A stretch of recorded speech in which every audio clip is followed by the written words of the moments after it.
ఓం గురు జయ గురు జయ జయ గురు ఓం గురు జయ గురు జయ జయ గురు ఓం గురు జయ గురు జయ జయ గురు ఓం గురు జయ గురు జయ జయ గురు ఓం నమో భగవతే శ్రీ రమణాయ. శ్రీ రమణ మహర్షితో సంభాషణలు, రకరకాల ప్రశ్నలు, ఒకే రకం జవాబులు అనే ప్రవచన పరంపరలో 58వ భాగానికి వస్తున్నాము. ముందుగా క్రిందటి భాగంలోని ముఖ్య అంశాలు. ప్రపంచ వ్యవహారంలో చురుకుగా ఉంటూ కూడా ఎవరు కోరికలు లేనివాడై ఉంటాడో, తన నిజ స్వరూపాన్ని మరచిపోకుండా ఉంటాడో వాడే అసలైన మనిషి. తరువాత బాహ్యంగా కొన్ని సన్యసించి నేను సన్యసించాను అనుకునేవాడు సన్యాసి కాకుండా పోతాడు. గృహస్థాశ్రమంలో ఉంటూ కూడా నేను గృహస్థుని అనుకోకుండా ఉంటే, అసంగంగా ఉంటే వాడే అసలైన సన్యాసి. ప్రపంచంలోని దుఃఖాలను తప్పించుకోవడానికి మార్గమే లేదా అంటే నీ స్వరూపాన్ని నువ్వు తెలుసుకోవటమే మార్గం. తరువాత మౌనమే మహాభాషణ, ప్రశాంతతే మహావ్యవహారము. తన స్వరూపాన్ని మరవకుండా ఉంటే అదే మౌనము, అదే ప్రశాంతత. మానసికమైన కోరికలు, అలజడి, వాసనలు ఉండవు కనుక ఆత్మ యొక్క శక్తి అంతా తన భాషణలోకి, పనులలోకి వస్తూ ఉంటుంది అన్నారు. తరువాత ఒక ప్రశ్న వచ్చింది, వ్యవహారంలో ఉంటూ కూడా భగవంతుణ్ణి మర్చిపోకుండా ఉండగలమా అంటూ ఉండగా కొందరు బాలికలు వచ్చి అక్కడ డాన్సులు, పాటలు చేయడం మొదలుపెట్టారు. ఆ పాట అర్థం ఏమొచ్చిందంటే, మేము వెన్న చిలుకుతూ ఉన్నాం కానీ కృష్ణుణ్ణి మర్చిపోలేకపోతున్నాం. మహర్షి గారు ఇదే దేవుణ్ణి మరవకుండా వ్యవహారం చేయడం అంటే అన్నారు. తరువాత ప్రాపంచిక వ్యవహారానికి, ధ్యానానికి తేడా ఏమిటి అంటే తేడా ఏమీ లేదు. ప్రపంచ వ్యవహారం అంటే అది ఒక రకమైన ధ్యానమే, ఆత్మధ్యానం ఇది ఇంకొక రకమైన ధ్యానం. ఆ అలవాటుని తీసుకొచ్చి ఇందులో పెట్టాలి అంతే. బాహ్య విషయాల్లో కంటే ఆత్మయందే ఎక్కువ ఆనందం ఉన్నది అని అర్థమైనాక కూడా ఇంకా బాహ్య విషయాల మీదే పరిగెడుతూ ఉంటుంది మనస్సు. ఎందుకు అంటే అనేక జన్మలుగా వస్తూ ఉండిన వాసనల యొక్క బలం అలా ఉంటుంది. అవన్నీ పోయినప్పుడు నీ సహజ స్వరూపం బాగా బయటపడుతుంది అన్నారు. తర్వాత ప్రపంచంలో ఇంతమంది దుర్మార్గులు ఉండి కష్టాలు కలిగిస్తున్నారు అంటే దుర్మార్గులందరూ నా జోలికి రాకు, నాలాగా ఉండకు అని బోధించే గురువులు. ఇంకా మంచివారో వారు చేసే పనుల వల్ల మనకు ఆదర్శంగా ఉండి గురువులవుతారు. అందరూ గురువులే అన్నారు. అన్ని వసతులు ఉన్న ఏకాంత ప్రదేశంలో ఉండి ధ్యానం చేసుకోవాలనుకుంటున్నాను అని అడిగితే, ఇటువంటి కోరికల వల్ల మరొక జన్మ రావాల్సిన అవసరం ఉంటుంది. అందువలన శరీరం ఏ పరిస్థితుల్లో ఉన్నా మనస్సుని ఆత్మ మీద నిలబడేటట్లు చూసుకోవాలి అన్నారు. లోకంలో మంచి పనులు చేసేవాళ్ళు కూడా చాలాసార్లు కష్టాలు పడుతూ ఉంటారు. చెడు పనులు చేసేవారు సుఖపడుతూ ఉంటారు. ఎందువలన అంటే అదంతా పాత కర్మ వలన జరుగుతుంది, ఇప్పటి కర్మ కాదు. సుఖ దుఃఖాలు రెండూ మారుతూ వస్తూ ఉంటాయి. వాటి రెండింటిని అంటే సుఖ దుఃఖాలను సమంగా చూడటం నేర్చుకోవాలి అన్నారు. మోక్షం పొందటానికి గురువు అనుగ్రహం ఎంతవరకు కావాలి? మహర్షి గారు, మోక్షం అనేది నీకంటే ఎక్కడో వేరుగా లేదు. మోక్షం పొందాలి అనే కోరిక తీవ్రంగా ఉంటే బయట ఉన్న గురువు నిన్ను లోపలికి నెడతాడు. లోపల ఉన్న గురువు నిన్ను లాగి ఆత్మతో కలుపుతాడు. అంటే బాహ్యం బహిర్ముఖ దృష్టిని అంతర్ముఖం చేయటం, అంతర్ముఖ దృష్టిని ఆత్మలో కలపటం, ఈ రెండు గురువు చేస్తాడు. గురువు అనుగ్రహం ఎల్లప్పుడూ ఉన్నదే అన్నారు. ఆత్మవిద్య చాలా తేలిక అంటుంటారు. ఎందుకు? మహర్షిగా ఇతరమైన విషయాలను దేన్ని తెలుసుకోవాలన్నా తెలియబడే వస్తువు తెలుసుకునేవాడు తెలుసుకోవటం కోసం చాలా పనులు అంటే మనస్సును ఉపయోగించి చేయవలసిన పనులు ఉంటాయి. అదే ఆత్మజ్ఞానం అయితే ఏమీ లేదు, అసలు ఊరకుండటమే తెలుసుకోవటం. అదే ఆత్మజ్ఞానం. అందువలన అది చాలా తేలిక అని చెప్పొచ్చు అన్నారు. మన పూర్వజన్మలు మనం ఎందుకు తెలుసుకోలేకపోతున్నాము అంటే, తెలుసుకుంటే ఏముంది, గొప్ప పనులు చేశాను అని గర్వము, లేక చెడు పనులు చేశాను అంటే దుఃఖము, కుంగిపోవటము ఉంటుంది. ఎందుకు అవన్నీ తెలియకపోవడం మంచిది అన్నారు. తరువాత ఒక మనిషి కనీస అవసరాలను తీర్చుకుంటూ బతకడానికి నెలకు 3 రూపాయలు సరిపోతుంది అనుకుంటాను అంటే మహర్షి గారేమన్నారు, ఊరక ఉండటానికి అది కూడా అక్కర్లేదు. అంటే తాను ఆత్మగా ఉండటానికి ఏమీ అక్కర్లేదు అన్న అర్థంలో చెప్పారు. తరువాత ఆసనములు అన్నిట్లోకి ఏది ఉత్తమమైనది అంటే పద్మాసనం, సిద్ధాసనం మొదలైనవి వాటిల్లో అన్న అర్థంలో అడిగారు. మహర్షి గారు చెప్పారు, నిదిధ్యాసనము అన్నిటికంటే గొప్పది. అంటే యోగాసనాలు శరీరంతో చేసేవి కాదు, శ్రవణ మనన నిదిధ్యాసనలు అనేటటువంటి విచారణ పద్ధతుల్ని మహర్షి గారు ఉద్దేశించి చెప్పారు. అంటే జ్ఞాన సాధనకి శారీరకమైన ఆసనాలు అంత ముఖ్యం కాదు అని చెప్పినట్లయింది. ఒకరు అడిగారు, మీరు భగవాన్, మీకు అన్నీ తెలుసు, నాకెప్పుడు జ్ఞానం కలుగుతుంది?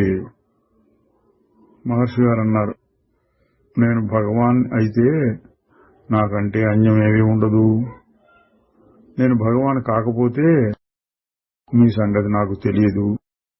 ఏ రకంగా చూచినా నీ ప్రశ్నకు సమాధానం చెప్పలేను అన్నారు. తరువాత ఇంకొక ప్రశ్నకు సమాధానంగా, ఆత్మానుభవం అనేది అజ్ఞానులకు జ్ఞానులకు అందరికీ సమానమే. అయితే అజ్ఞానుల యొక్క అనుభవం వాసనల చేత కప్పబడి ఉంటుంది. జ్ఞానికి అటువంటి ఆవరణ ఉండదు. అంటే ఆత్మజ్ఞానం స్పష్టంగా తెలుస్తూ ఉంటుంది. జ్ఞాని యొక్క అనుభవం శాశ్వతంగా ఉంటుంది. ఈ అజ్ఞానుల యొక్క అనుభవం అప్పుడప్పుడు వస్తూ పోతూ ఉంటుంది. సాధకులైన వారు ఈ ఇబ్బందిని తప్పించుకోవడానికి మననము, నిదిధ్యాసన నిరంతరం చేస్తూ ఉండాలి. ఆ అనుభవం శాశ్వతం అయ్యే వరకు అన్నారు. మనస్సును ఏ విధంగా ఆత్మవైపుకు తిప్పవచ్చును అంటే, మహర్షి గారు భగవద్గీతలోని వాక్యాన్ని ఉదహరించారు. శనైః శనైః ఉపరమేత్. మెల్లిమెల్లిగా మనస్సుని ఆత్మసంస్థం మనఃకృత్వా, మనస్సుని ఆత్మయందు నిలిచేటట్లు చేయాలి. అభ్యాస వైరాగ్యాభ్యాం, అభ్యాస వైరాగ్యముల చేత దానిని నియమించవచ్చును అన్నారు. అభ్యాసం కావాలి. అభివృద్ధి అనేది కొంచెం మెల్లగా కూడా ఉండొచ్చు అన్నారు. నేను చాలా పుస్తకాలు చదివాను, అయినా మనస్సు ఆత్మ వైపు తిరగటం లేదు అన్నారు మహర్షి గారు. ఆత్మ అనేది పుస్తకాలలో ఉండదు, అది నీలోనే ఉంటుంది. దాన్ని విచారణ చేసి చూడు అన్నారు. తమిళంలో ఎక్కువగా వాడేటటువంటి సామెత, కుక్క కనపడితే రాయి కనపడదు, రాయి కనపడితే కుక్క కనపడదు. దానికి సామాన్యమైన అర్థం, కుక్కను కొట్టడానికి రాయి దొరకలేదు, రాయి దొరికినప్పుడు కుక్క కనపడలేదు అన్నట్టుగా చెప్తూ ఉంటారు. అది కాదు.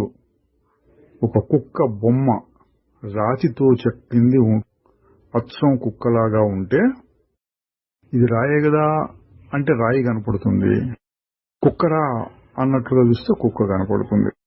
అట్లా ఇదంతా ప్రపంచం కదా అన్నట్లుగా చూస్తే అదే కనపడుతుంది. ఇదంతా పరమాత్మ కదా అన్నట్లు చూస్తే అది కనపడుతుంది అన్నారు. తర్వాత నిద్దట్లో ఆనందం స్పష్టంగా తెలుస్తూ ఉంటుంది. జాగ్రత్త అవస్థలో కూడా ఉంటుంది, అంత స్పష్టం కాదు. ఏదైనా ఒక వస్తువు కనపడ్డప్పుడు మనస్సు దాని మీద దృష్టి నిలిపితే తక్కిన ఆలోచనలన్నీ అణిగిపోయి కొంత ఆనందం కలుగుతుంది. దాన్ని ప్రియము అన్నారు. ఆ వస్తువు తన దగ్గరకు వస్తే, ఇంకా అనుభవించలేదు కానీ దగ్గరకు వచ్చింది, అప్పుడు ఆలోచనలు అంటే ఇతర ఆలోచనలు బాగా తగ్గిపోతాయి. ఆ స్థితిని మోదము అన్నారు. ఆ వస్తువును అనుభవించడం మొదలుపెడితే ఆలోచనలు దాదాపుగా ఆగిపోతాయి. ఇంకా గొప్ప ఆనందం కనపడుతుంది. దానిని ప్రమోదము అంటారు.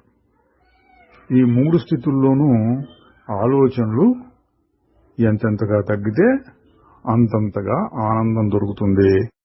అది ఆత్మానందమే, జాగ్రత్త అవస్థలో కూడా ఉంటుంది అన్నారు.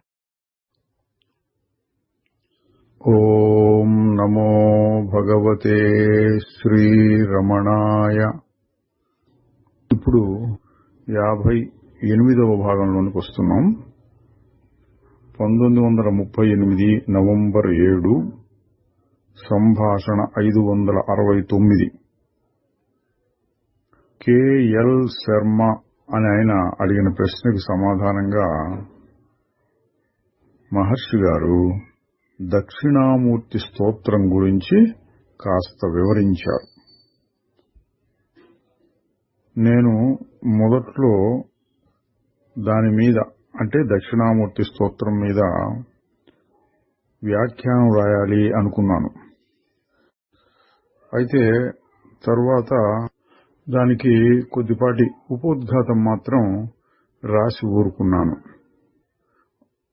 అంటూ ఆ స్తోత్రాన్ని గురించి కొంచెం చెప్పడం మొదలుపెట్టారు. సృష్టికర్త బ్రహ్మ తన మనస్సు నుండి 4 కొడుకుల్ని పుట్టించాడు. ఇది పురాణాల పద్ధతిలోనండి. బ్రహ్మ ముఖంలో నుంచి వచ్చారు. ఎవరు? బ్రహ్మ మానస పుత్రులు అంటారు వాళ్ళని. 4 ఎవరు? సనకాదులు అని పేరు వాళ్ళకి. సనక, సనందన, సనత్ కుమార, సనత్ సుజాతులు. వాళ్ళు బ్రహ్మదేవుణ్ణి అడిగారు, మమ్మల్ని ఎందుకు సృష్టిలోకి తీసుకొచ్చావు అని. బ్రహ్మ చెప్పాడు, నేను ఇంకా ఈ విశ్వాన్ని సృష్టించాలి. దానికి ముందు నేనెంతో తపస్సు చేయాల్సి ఉంటుంది. ఆ సృష్టిలో పనిని కొనసాగించడం కోసంగా, అంటే నేను తపస్సులో అయినప్పుడు మిమ్మల్ని సృష్టించాను అన్నారు. వారికి ఈ ఆలోచన నచ్చలేదు. ఆ బాధంతా మేమెందుకు పెట్టుకోవాలి అనుకున్నారు. మూలాన్ని వెతికే వారికి ఇదంతా అనవసరమే కదా. అందువలన తమ నిజస్వరూపమేమిటో తెలుసుకోవాలి అనుకుని వారు బ్రహ్మదేవుడు చెప్పిన మాటని ఒప్పుకోకుండా ఆయన్ని వదిలేసి ఆత్మసాక్షాత్కారానికి కావలసిన మార్గదర్శనం ఎవరు చేస్తారా అని వెతుకుతూ వెళ్లారు. వారు అన్ని అర్హతలు కలిగినటువంటి వ్యక్తులు. అన్ని అర్హతలు అంటే శాస్త్రంలో చెప్పినటువంటి వైరాగ్యము, మోక్షత్వము, శమదమాదులు ఇవన్నీ ఉన్నాయండి. అటువంటి అర్హతలు సంపూర్ణంగా ఉన్నటువంటి వారు. పుట్టుకతోనే ఆ జ్ఞానం చాలా వరకు వచ్చినటువంటి వారు అని. అటువంటి వారికి గురువుగా ఎవరు సరిపోతారు? గురువుల్లో కల్లా ఉత్తమమైన వారే కావాలి కదా. అది యోగిరాజు అయిన శివుడు కాక మరెవరు? ఆ శివుడే వారి ముందు ఒక మర్రి చెట్టు మొదట్లో కూర్చుని సాక్షాత్కరించాడు. ఆయన చేయవలసిన యోగం ఏముంటుంది? ఏకాయికి సమాధిలోకి వెళ్ళిపోయినారు. ఆయన పరిపూర్ణమైన విశ్రాంతిలో కూర్చున్నారు. అక్కడ నిశ్శబ్దం తాండవించింది. వీరు అంటే ఈ నలుగురు సనకాదులు ఆయన్ని చూచారు. తక్షణమే ఆ ప్రభావం వారి మీద పడింది. వారు కూడా సమాధిలోకి వెళ్లిపోయారు. వారి సందేహాలన్నీ తీరిపోయినాయి. ఇది చిన్న కథలాగా చెప్పారు. ఇప్పుడు మహర్షి గారు దాని మీద చెప్తున్నారు. మౌనమే నిజమైన ఉపదేశము, అదే సంపూర్ణమైన ఉపదేశము. అది బాగా అభివృద్ధి చెందినటువంటి సాధకులకు మాత్రమే ఉపయోగిస్తుంది. తక్కిన వారు దాని నుంచి పెద్దగా ఏమీ నేర్చుకోలేరు. అటువంటి వారికి సత్యాన్ని బోధించడం కోసం మాటలు కావలసి ఉంటాయి. కానీ సత్యం భాషకు అందేది కాదు. దాన్ని వివరించటం కుదరదు. చేయగలిగిందంతా దాన్ని సూచించటం మాత్రమే. అది ఏ విధంగా చేయాలి? జనులందరూ మోహంలో పడి ఉన్నారు. ఆ అజ్ఞానాన్ని తీసేస్తే సత్యాన్ని గ్రహించగలుగుతారు. ఈ భ్రమ యొక్క అసత్యత్వాన్ని గ్రహించమని ముందు వారికి చెప్పాలి. అప్పుడే వారు దాని బంధాల నుండి బయటపడగలుగుతారు. వైరాగ్యం ఉద్భవిస్తుంది. సత్యాన్ని శోధిస్తారు, అంటే ఆత్మ కోసం వెతుకుతారు. అప్పుడు ఆత్మయందే ప్రతిష్ఠులవుతారు.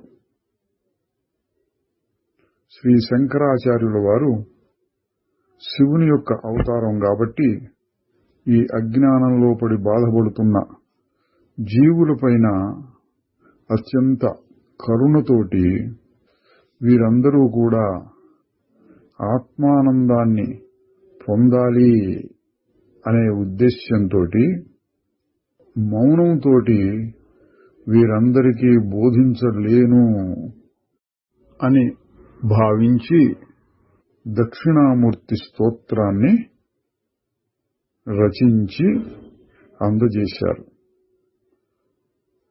అది ఒక స్తోత్రంలాగా, అంటే భగవంతుణ్ణి కీర్తించేది స్తోత్రంలాగా ఉండి, దాన్ని చదివి సత్యాన్ని గ్రహించాలి అని వారి మహదాశయం అని ఇంతవరకు కొద్దిగా ఆ కథ, తర్వాత ఏ విధంగా బోధ మొదలుపెట్టారు అని కొద్దిగా ముందు మాట్లాడి చెప్పి, ఇప్పుడు క్లుప్తంగా ఈ స్తోత్రంలోని శ్లోకాలు వాటి అర్థాన్ని వివరిస్తున్నారు. ఒక్కొక్క శ్లోకానికి వివరంగా చెప్పలేదు, అన్నిటికి కలిపి ఒక తాత్పర్యంలాగా చెప్తున్నారు. మహర్షి గారు అంటున్నారు, ఇందులో మొదటి 4 శ్లోకాలు ప్రపంచానికి సంబంధించినవి. అక్కడ సూచించిన పద్ధతి ఏంటంటే, ఆ ప్రపంచం గురువు కంటే భిన్నం కాదు. అదే సాధకుని యొక్క స్వరూపం కంటే కూడా భిన్నం కాదు. ఆ గురువుకే ఈ సాధకుడు శరణు పొందాలి. అంటే ఏంటంటే, విశ్వందర్పణ దృశ్యమాన అని వస్తుంది మొదట్లో. ఈ ప్రపంచమంతా తనలో నుంచే వచ్చింది. స్వాత్మానమేవాద్వయం, అంతా ఆత్మ అద్వయమైనటువంటిది. గురువు, శిష్యుడు, నువ్వు, నేను అంతా ఒకటే, ఈ ప్రపంచం అంతా అని. ప్రపంచం కూడా అదే అన్న అర్థంతో మొదలుపెట్టారు. తరువాత 4 శ్లోకాలు వ్యక్తి అంటే జీవుడు అని చెప్పొచ్చు, ఆ జీవాత్మ గురించి సూచిస్తున్నాయి. అక్కడ ఏం చెప్పారంటే, జీవుడు కూడా గురువు అంటే దక్షిణామూర్తి గురువే అని. తర్వాత 9వ శ్లోకంలో ఈశ్వరుణ్ణి గురించిను, 10వ దాంట్లో సిద్ధి అంటే ఆత్మానుభవం యొక్క సిద్ధిని గురించి చెప్పారు. ఈ స్తోత్రంలో ఉన్నటువంటి ఆ రచన ప్రణాళిక ఇది అని చాలా క్లుప్తంగా చెప్పారండి. ఇక్కడ ఒక మాట చెప్పుకుందాం. చాలా ముఖ్యమైన, చాలా గొప్ప స్తోత్రం ఇది. మన సిద్ధాంతం అంతా, అద్వైత జ్ఞాన మార్గం యొక్క సిద్ధాంతం అంతా ఈ 8-9 శ్లోకాల్లో వచ్చేస్తుంది. దీన్ని మహర్షి గారు క్లుప్తంగా చెప్పారు, అంతే చూసాం మనం. దీన్ని ఇంకా బాగా మననం చేయాలనుకున్న వారు, ఇంతకు ముందు మనం ఒకానొక సమయంలో దక్షిణామూర్తి స్తోత్రాన్ని చెప్పుకున్నాము. అది యూట్యూబ్లో ఇప్పటికి కూడా దొరుకుతుంది, దాన్ని చూసుకోవచ్చు. సరే, మళ్ళీ మహర్షి గారు చెప్పింది, అందులో ఒక శ్లోకంలో వచ్చినటువంటి దర్పణము అంటే అద్దం యొక్క ఉదాహరణ గురించి చెప్తున్నారు. ఇక్కడ చెప్పబడినటువంటి అద్దం ఏది? మనకి తెలిసిన అద్దం అది కేవలం కాంతిని ప్రతిఫలింపజేసేటటువంటి ఒక జడ పదార్థం. ఆ ఉదాహరణ ద్వారా వ్యక్తిలో దేనిని సూచించారు? స్వయం ప్రకాశమానమైన శుద్ధ ఆత్మ యొక్క చైతన్యం మహత్తత్వం అనే దాని యందు ప్రతిఫలించింది. ఇక్కడ మహత్తత్వం అంటే మరి మనం ఎక్కువగా దాని వివరణకు పోకర్లేదు, ఇంత అర్థం చేసుకోండి. మామూలుగా మనం మనస్సు అంటుంటాం. సృష్టి మొత్తం కలిపి ఒక మనస్సు ఉన్నది అనుకుంటే అది మహత్తత్వం. మొట్టమొదట శుద్ధమైన పరమాత్మ ఆ మహత్తత్వంలో ప్రతిఫలించి ఈశ్వరుడిలాగా వచ్చి ఈ ప్రపంచాన్నంతా సృష్టి చేస్తున్నాడు అని మామూలుగా మనం మనస్సు అనుకోండి, అంతవరకు అనుకున్నా చాలు. ఆత్మ మహత్తత్వంలో ప్రతిఫలించింది. ఆ ప్రతిఫలించినటువంటి చైతన్యం లేక కాంతి చిత్త ఆకాశం లేక శుద్ధమైన మనస్సుగా తయారైంది. అంటే ఈశ్వరుడు, మామూలుగా మనం ఈశ్వరుడు అని చెప్తాం చూడండి, అది శుద్ధమైన మనస్సు. మహత్తత్వంలో ప్రతిఫలించినటువంటి ఆత్మ చైతన్యం ఈశ్వరుడిలాగా అయింది అనుకోవచ్చు. అది వ్యక్తుల యొక్క వాసనలను అన్నింటినీ ప్రకాశింపజేస్తుంది.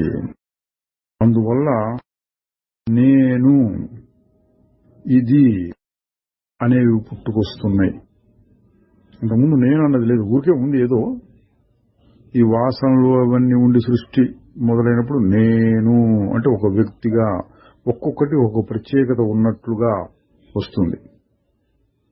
ఇది అసలైన వెలుతురు, అసలైన చైతన్యం ఒకటే. కానీ వాసనలలో పడేటప్పటికి మళ్ళీ వాసనలు ఎక్కడైనా వస్తాయి, అది వేరే విషయం. వాసనలో ప్రతిఫలించేటప్పటికి అనేకంగా అయిపోయి నేను అన్నట్టు వస్తుంది. ఇంకా కొన్నేమో జడ పదార్థాల్లాగా అనిపిస్తూ ఉంటుంది. తర్వాత మహర్షి గారు ఇంకొక చిన్న వ్యాఖ్యానం చేశారు.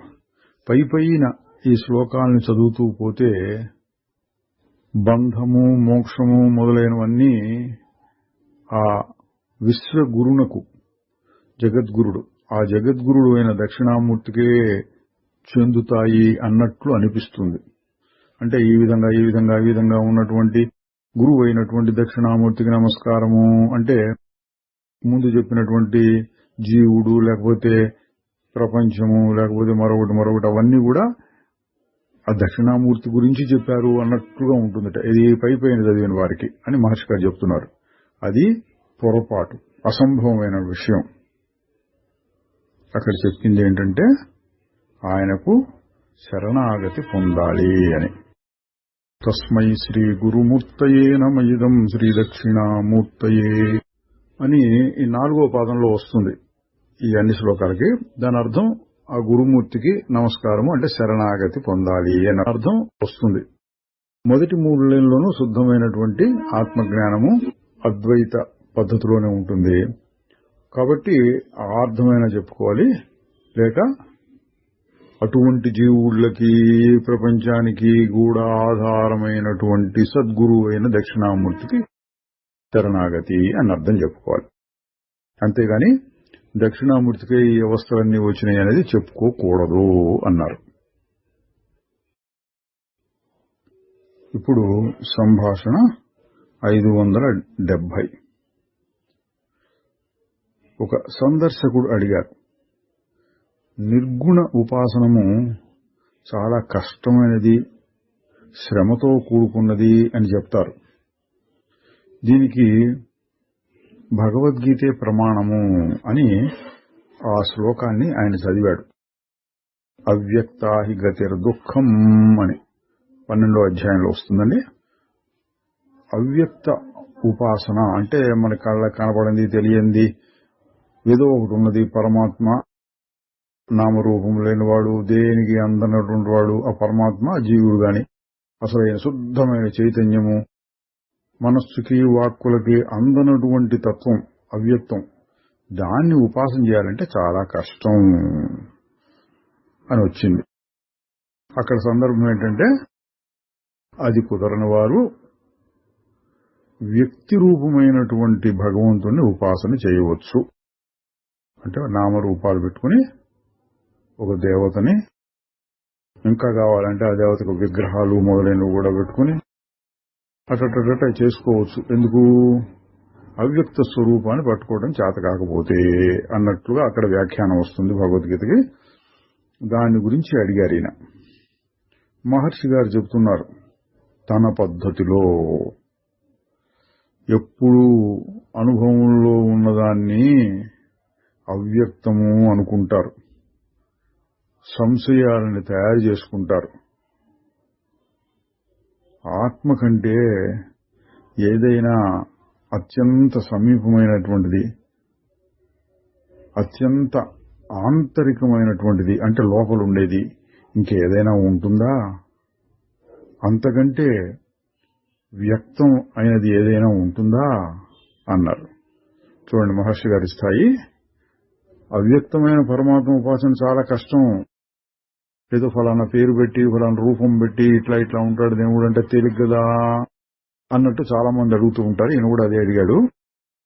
మహర్షి గారు ఏం చెప్తున్నారు? అయ్యో, ఆత్మ కంటే దగ్గరది, ఆత్మ కంటే మరింతగా వ్యక్తం అయ్యేది ఏదైనా ఉంటుందా?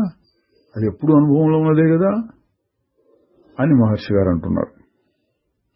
ఇంత విని ఆయన మళ్ళీ సగుణ ఉపాసన కొంచెం తేలిగ్గా అనిపిస్తోంది అన్నారు. మహర్షి గారు ఏం చెప్తారండి? నీకు ఏది తేలికగా ఉంటే అది చెయ్యి అన్నారు. అంటే ఏంటి?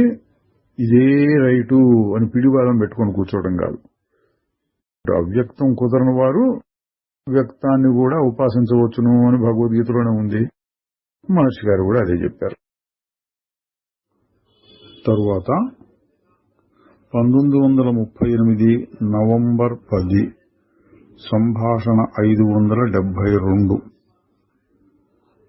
ఒక ప్రశ్న. మరణ భయం అనేది అందరిలోనూ సమానంగా ఉంటోంది. దానివల్ల ఏమిటి ఉపయోగం అన్నాడు మహర్షి గారు. నిజమే, అది అందరిలోనూ సర్వసామాన్యంగా ఉంటోంది. దానివలన ఏమీ ఉపయోగం లేదు. మనస్సు తనలో ఉన్న వాసనల చేత కమ్ముకోబడుతుంది. మనిషి సహజంగానే చనిపోతూ ఉంటాడు. దీనివలన అంటే ఈ జ్ఞానం వలన లేక ఈ భయం వలన అతనికి అసంగం అనేది అలవాటు కాదు. మరణం ఏమిటి, నేనేమిటి అని అన్వేషణ ముందుకు సాగదు అని చెప్పారండి మహర్షి గారు. అంటే ఏంటి, ఇక్కడ మరణ భయం అయితే ఉంది గాని ఎందుకు వస్తుంది మరణ భయము ఏమిటి అని ఎవరు దాన్ని పరిశోధించరు అన్నారు. దాని మీద ఆయన ప్రశ్న, మరైతే మీరు ప్రతివారికి కూడా ఒకే రకమైన ఉపదేశం చేస్తూ ఉంటారు ఎందుకు? మనం చూస్తున్నాం కదండి, రకరకాల ప్రశ్నలు ఒకే రకం జవాబులు అన్నట్లుగా మహర్షి గారు ప్రతివారికి నేనెవరు తెలుసుకో అనే పద్ధతిలోనే చెప్తూ ఉంటారు. దాన్ని అడిగి అయినా ఎవరు అన్వేషించరు, ఎవరు పట్టించుకోరు అంటున్నారు కదా, మరి అందరికీ మీరు ఆత్మను వెతకు, ఆత్మ విచారణ చెయ్యి అని చెప్తూ ఉంటారు ఎందుకు అన్నాడు మహర్షి గారు. నేనేం చెప్తున్నాను, ప్రతి వారిలో ఉన్న అహంకారం చనిపోవాలి, దాని గురించే ప్రతివాడు విచారణ చెయ్యాలి. ఈ అహంకారం ఈ పరిస్థితుల్లో ఉందా లేదా అని మళ్లీ మళ్లీ మననం చేస్తూ ఉండటం ద్వారా అతనిలో మరింతగా అర్హత వస్తుంది. చూడండి, ఇది కూడా ఒక ముఖ్యమైనటువంటి అంశం. సాధారణంగా ఏం చెప్తూ ఉంటారంటే, సాంప్రదాయబద్ధంగా సాధన చతుష్టయ సంపత్తి మొదలైన అర్హతలు ఉండాలి జ్ఞానానికి. అర్హత ఉన్నవాడికే ఇది పనిచేస్తుంది కాబట్టి అర్హత ఉన్నవాడికే ఈ విద్యను చెప్పాలి, ఇతరులకు చెప్పొద్దు, అట్లా కూడా శాస్త్రం ఉంది. సరే, ఈ రోజుల్లో అవన్నీ చెల్లుబాటు కావటం లేదు. టీవీలు, పుస్తకాలు, రకరకాల గురువులు, రకరకాల ఉపదేశాలు ఇవన్నీ ఉంటున్నాయి. వీటి వలన లాభం ఉంటుంది, నష్టం ఉంటుంది. సరే, ప్రస్తుతం మహర్షి గారు చెప్పేది ఏంటంటే, అర్హత కలిగిన వాడా తొందరగా పట్టుకుంటాడు, దాన్ని ఉపయోగించుకుంటాడు, ఆ జీవన్ముక్త స్థితి కలుగుతుంది. అర్హత లేనివాడు మళ్లీ మళ్లీ దీన్ని అభ్యాసం చేస్తూ ఉండాలి. మళ్లీ మళ్లీ విచారణ చేస్తూ ఉంటే మరింతగా అర్హత వస్తుంది. భగవద్గీతలో కూడా ఇదే రకమైనటువంటి బోధ వచ్చిందండి. 4వ అధ్యాయంలో నహి జ్ఞానేన సదృశం పవిత్రం ఇహ విద్యతే అన్నారు. జ్ఞానముతో సమానముగా పవిత్రము మరొకటి లేదు. అంటే పావనము చేయనది, మనస్సును శుద్ధి చేసేటువంటిది జ్ఞానంతో సమానంగా మరొకటి లేదు. అక్కడ ఇప్పుడు మహర్షి గారు చెప్పిన అర్థమే వచ్చింది.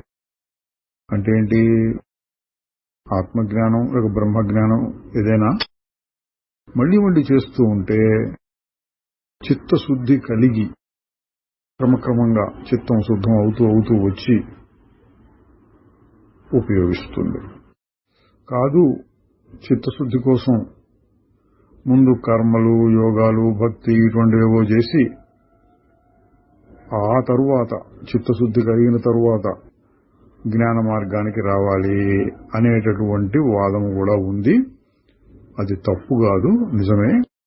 అయితే ఇక్కడ మహర్షి గారు చెప్పింది, అక్కడ భగవద్గీతలో చెప్పింది ఏంటంటే, ఏదో రకంగా ఈ మార్గంలో వాడికి ఆసక్తి కలిగి శ్రద్ధతో దీన్ని పట్టుకు వేలాడితే, అది ఒకసారి విని అబ్బా ఇందులో ఏం లేదండి, అంతా నాస్తిక మతంలాగా ఉంది అని కొందరు, ఇది చాలా గొప్పదే కానీ మనం ఆచరించలేము అని కొందరు.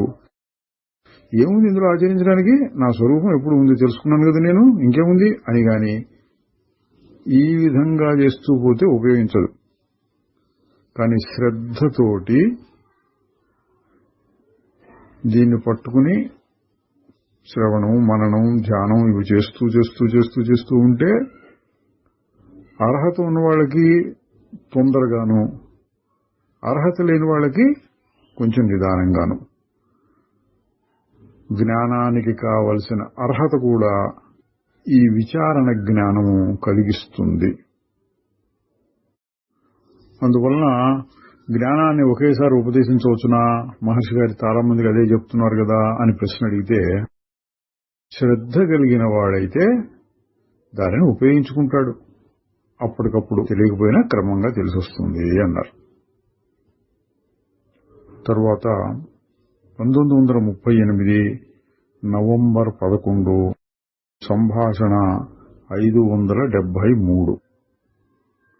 రంగనాథ అయ్యర్ అనే ఆయన 14 సంవత్సరాలుగా మహర్షి గారి దగ్గరికి వచ్చిపోతూ ఉంటారు. ఆయన మళ్ళీ ఇప్పుడు వచ్చారు.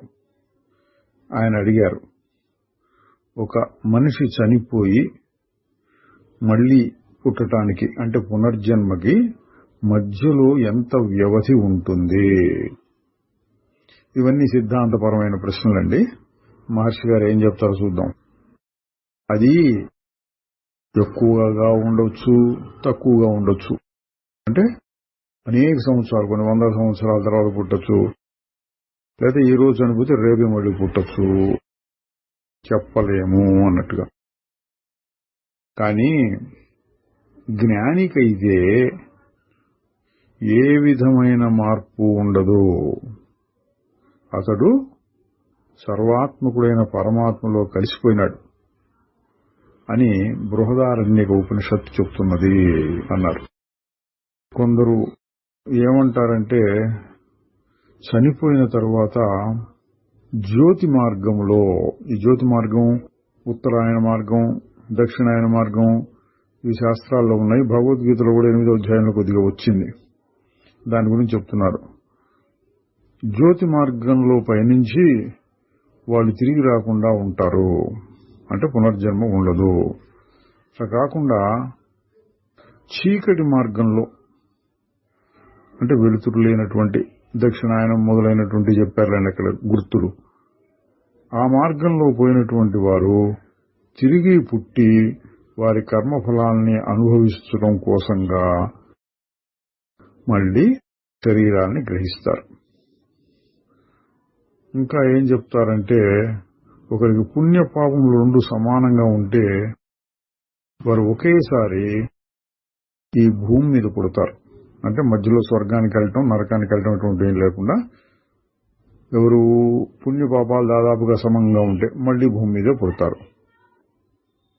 పుణ్యం మరీ ఎక్కువగా ఉండి పాపం తక్కువగా ఉంటే వారు సూక్ష్మ శరీరంతో ముందు స్వర్గానికి వెళ్లి తర్వాత మళ్లీ ఇక్కడ జన్మనెత్తుతారు. అదే పాపాలు మరీ ఎక్కువగా ఉంటే ముందు నరకానికి వెళ్లి తర్వాత మళ్లీ ఇక్కడ జన్మకొస్తారు. అదేవిధంగా యోగ భ్రష్టుని గురించి కూడా చెప్పబడింది.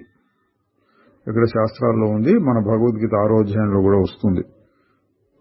వాడు కూడా అదే విధంగా మళ్లీ జన్మలెత్తుతాడు. యోగ భ్రష్టుడు అంటే యోగం నుంచి పడిపోయినవాడు.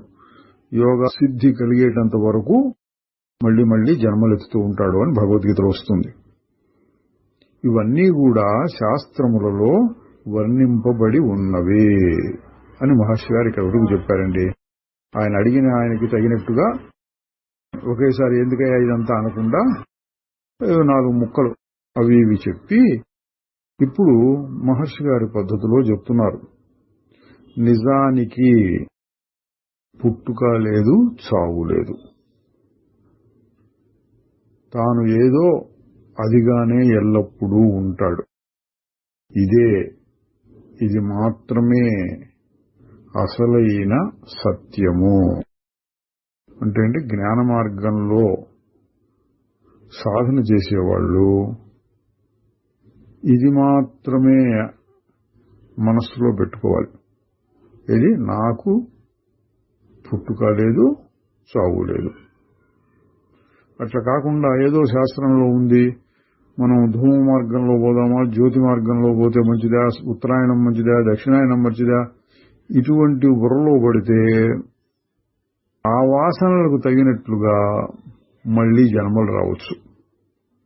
ఉత్తరాయణంలో పోవాలి, ఉత్తరాయణంలో పోతే బాగుండు అనుకున్నాను అనుకోండి. అది భీష్ముడు వారి ఉదాహరణ చూసుకొని. కానీ దక్షిణాయనంలో పోయినాడు, అయ్యో అయ్యో అనుకున్నాడు. మళ్లీ ఉత్తరాయణంలో చనిపోవడం కోసంగా ఇంకొక జన్మ ఎత్తాల్సి వస్తుంది కోరిక ఉంటే. మరి ఏం చేయాలి అంటే, ఇటువంటి అనుమానాలు వాటంతరవి తనకు కలిగినా, లేక ఇతరులు ఎవరైనా కలిగించడానికి ప్రయత్నం చేసినా, సందర్భానుసారంగా ఇప్పుడు మహర్షి గారి సందర్భానుసారంగా 4 మాటలు చెప్పినట్లు మాట్లాడుకున్నా, అసలు గట్టిగా మనస్సులో పడవలసిన భావం ఏమిటి? నేను పుట్టలేదు, నాకు చావు లేదు. ఎందుకు? శుద్ధమైన చైతన్యము నేను. అది ఎట్లా ఉంటుంది? గాఢ నిద్రలో ఉన్నట్టు ఉంటుంది. ఎడ తెలుస్తుంది నాకు ఇప్పుడు? ఆగి చూడు. ఆగినప్పుడు ఏముంది? ఏదో ఒక అనుభవం.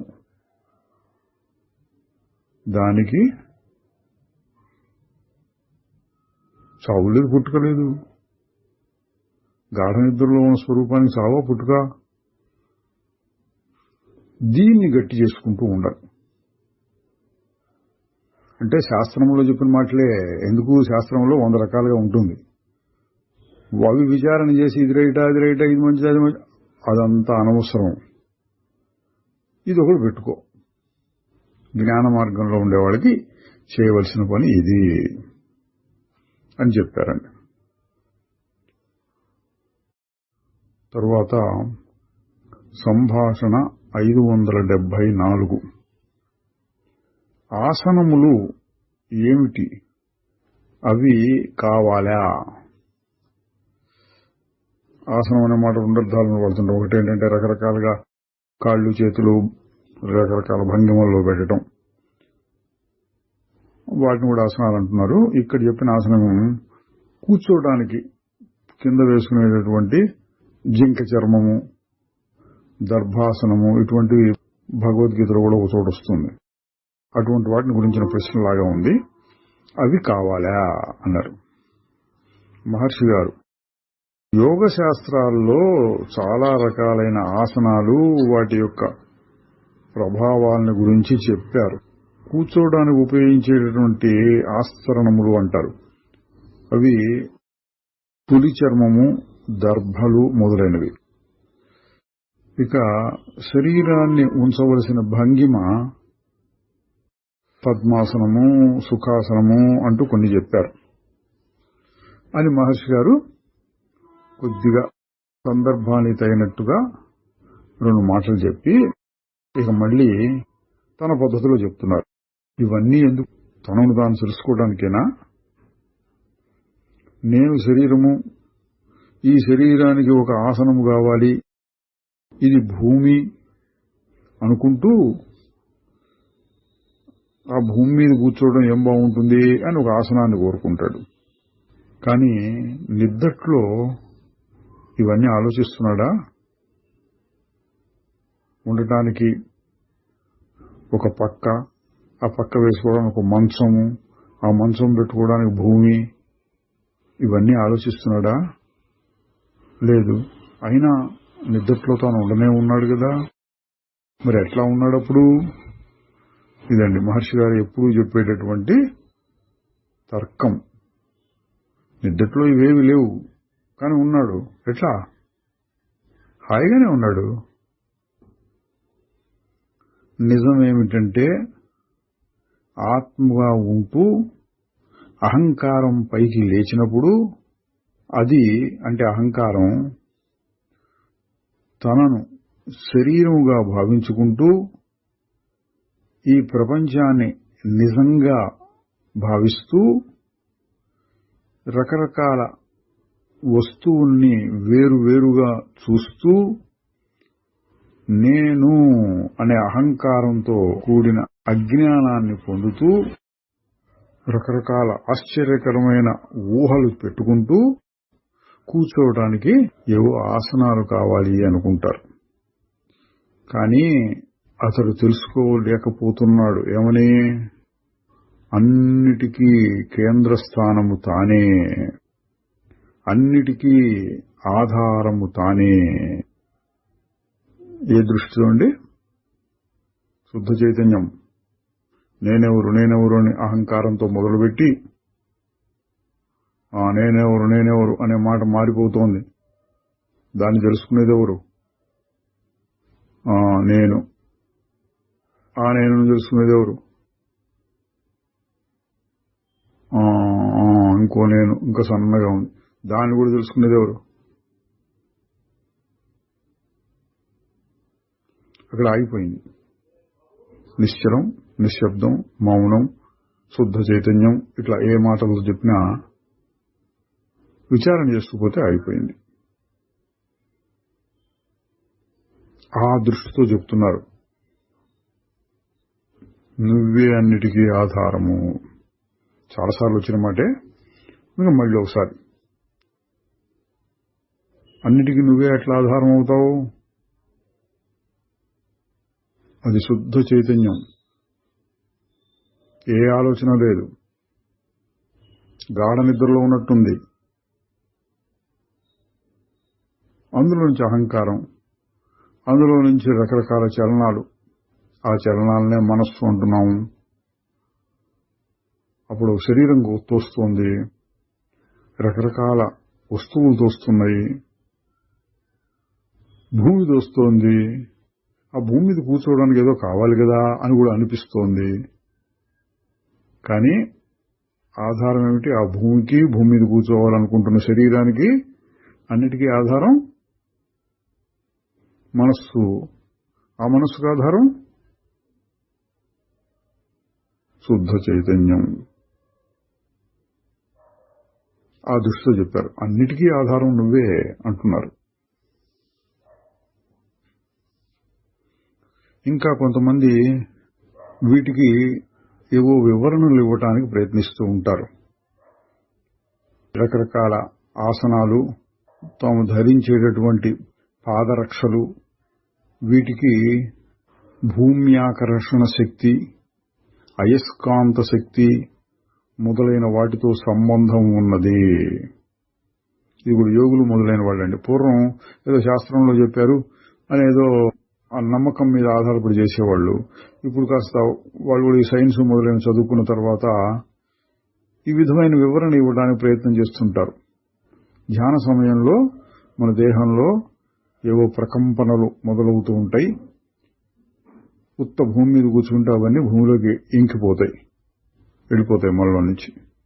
అట్లా కాకుండా ఒక ఆసనం లాంటిది, దర్భాసనమో లేకపోతే ఏదో పీట లాంటిది, కనీసం మన వాళ్ళు పీట వేసి కూర్చోమంటారు, పీట లాంటిది ఇట్లాంటివి వేసుకుంటే మనలో కలిగినటువంటి మంచి ప్రకంపనలు భూమిలోకి వెళ్ళిపోకుండా ఉంటాయి అని వివరణ ఇస్తూ ఉంటారు కొంతమంది. ఇంకా మహర్షి గారు చెప్తున్నారు, అటువంటివి లేకపోతే తన తపస్సు ద్వారా వచ్చిన శక్తి అంతా క్షీణించిపోతుంది అనుకుంటారు. ఆ శక్తులన్నీ తనకు ఎక్కడి నుంచి వచ్చినాయి అని విచారిస్తాడు. ఓహో, నేను కూర్చున్నటువంటి ఫలానా ఫలానా ఆసనం నుంచి వచ్చింది అనుకుంటాడు. పైకి ఒక రాయిని విసిరితే అది తిరిగి భూమి మీద పడుతుంది. ఎందుకు? భూమి ఆకర్షణ శక్తి వలన అంటాడు. సరే, ఇవన్నీ అతని ఆలోచనలే కదా. ఆ వస్తువులు, ఆ భూమి ఆకర్షణ, ఇవన్నీ తన ఆలోచనల కంటే వేరుగా ఉన్నాయా? అవన్నీ మనస్సులోనే ఉన్నాయి. అతనే శక్తి, అతనే ఆ శక్తిని ప్రసరింపజేసేవాడు కూడాను. అన్నిటికీ ఆధారం, కేంద్రం అతడే. అతడే అన్నిటికీ ఆసనం. ఇది మహర్షి గారు తన పద్ధతిలో చెప్పారు. తన పద్ధతి అంటే జ్ఞాన మార్గంలో అభ్యాసం చేయదలుచుకున్న వాళ్ళందరికీ సరిపోయేటటువంటి పద్ధతి. కొందరు యోగ శాస్త్రం అవి చదివి ఆ పద్ధతుల్లో చేస్తున్నారనుకోండి, భగవద్గీతలో కూడా వస్తుంది. ముందు దర్భాసనము, దాని మీద ఒక జంతు చర్మము, దాని మీద ఒక శుభ్రమైనటువంటి వస్త్రము వేసి దానిపైన కూర్చోవాలి, అప్పుడు ధ్యానం చేయాలి. ఇటువంటి అది కూడా ఒక శాస్త్రమే కాబట్టి కాదంటానికి లేదు. ఆ యోగ పద్ధతుల్లో ధ్యానం అవి చేయవలసిన వాళ్ళకి అది కావాలి. జ్ఞాన మార్గీయులకు అవసరం లేదు అని మహర్షి గారిని మనం ప్రమాణంగా తీసుకోవచ్చు. జ్ఞాన మార్గంలో ధ్యానం అనేది ఎట్లా ఉంటుంది?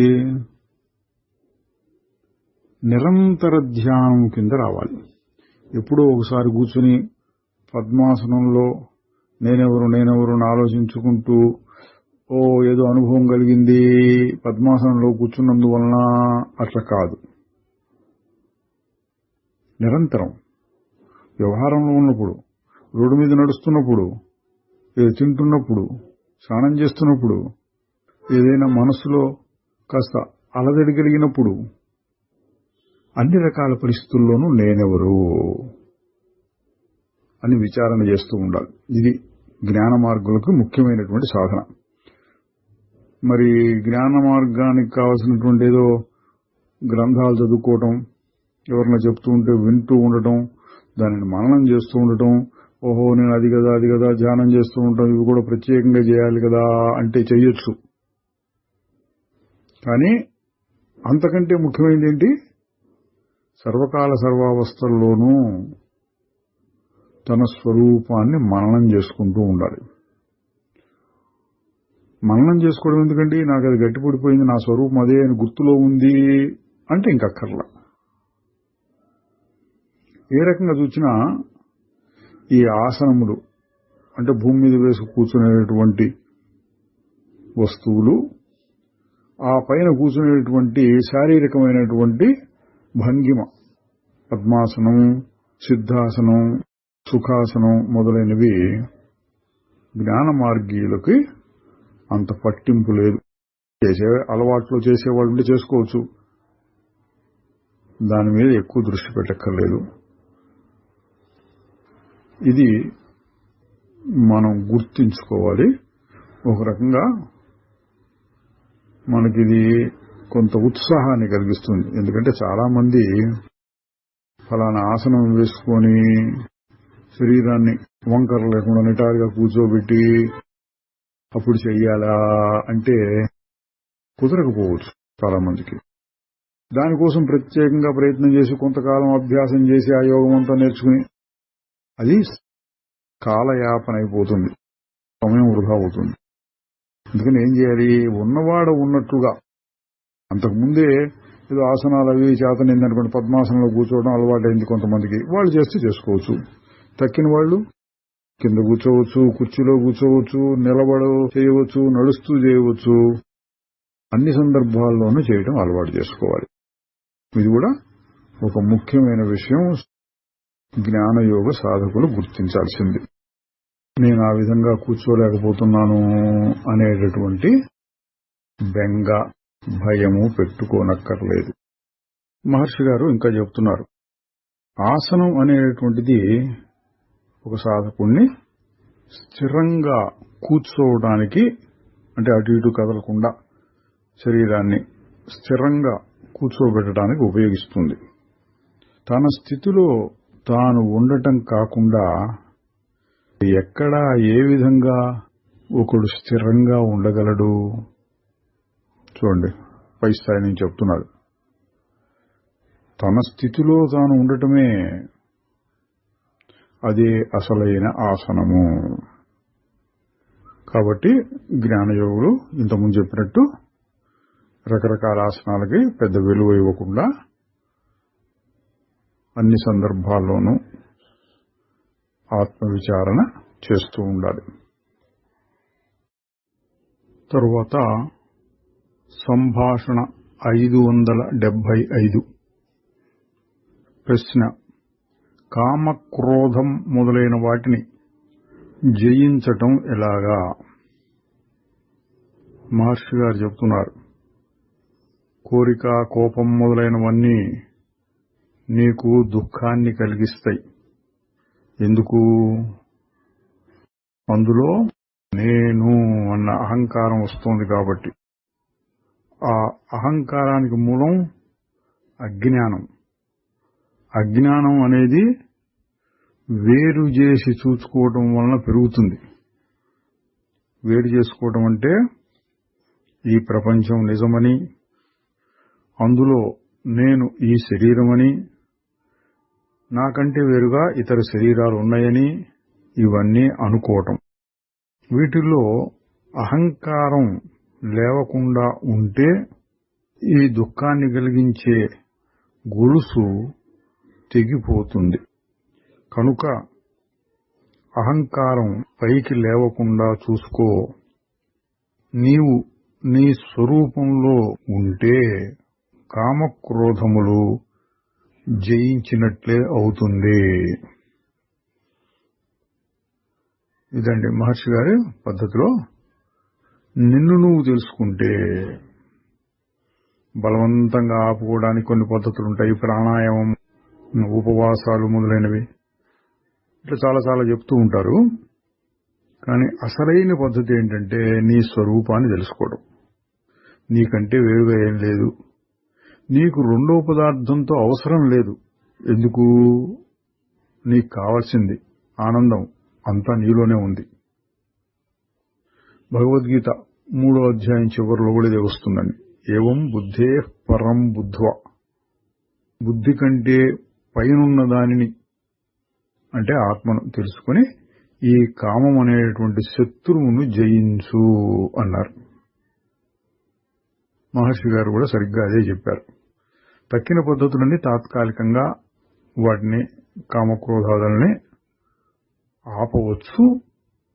పూర్తిగా నిర్మూలించే పద్ధతి తనను తాను తెలుసుకుని తనకు మరొక వస్తువుతో ఏ విధమైన లాభము గాని నష్టము గాని లేదు, నాకు కావలసిన ఆనందం, హాయి నాలోనే ఉన్నది అని తెలుసుకుంటే అవన్నీ పోతాయి. ప్రశ్నించిన ఆయన మళ్ళీ అడుగుతున్నాడు, అంటే ఇవన్నీ అజ్ఞానం వల్లనే కలుగుతున్నాయా? మహర్షి గారు, అవును అంతే. అజ్ఞానమే పొరపాటు అభిప్రాయాన్ని కలుగజేస్తుంది. అందువల్లనే అహంకారం పుట్టుకొస్తుంది. ఈ ప్రశ్నించేవాడు తన స్వరూపాన్ని, తన ఆత్మను తాను తెలుసుకోవాలి.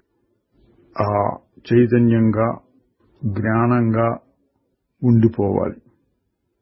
అప్పుడు ఈ ప్రశ్న ఉదయించదు. అజ్ఞానం వలనే ఈ ప్రశ్నలు వస్తున్నాయి.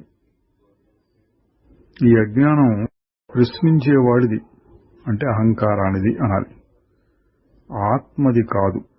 సూర్యుడిని చూస్తే చీకటి లేకుండా పోతుంది అని ఎప్పుడు చెప్పే పద్ధతిలోనే ఆత్మజ్ఞానం, నేనెవరు అని తెలుసుకుని అన్నిటికంటే ఉత్తమమైనది, అన్నిటికంటే వేరైనది ఆయన ఆత్మస్వరూపాన్ని తెలుసుకుంటే అక్కడ హాయిగా నిలకడ కలిగి ఉంటే ఈ కోరికలు మొదలైనవి వాటంతరవి పోతాయి.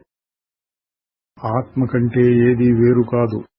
చివరికి అజ్ఞానం కూడా ఇదండి. శుద్ధమైన జ్ఞానం ఏంటంటే అజ్ఞానం కూడా ఆత్మలో నుంచే రావాలి. ఎందుకంటే ఆత్మ కంటే వేరుగా ఏం లేదు కాబట్టి.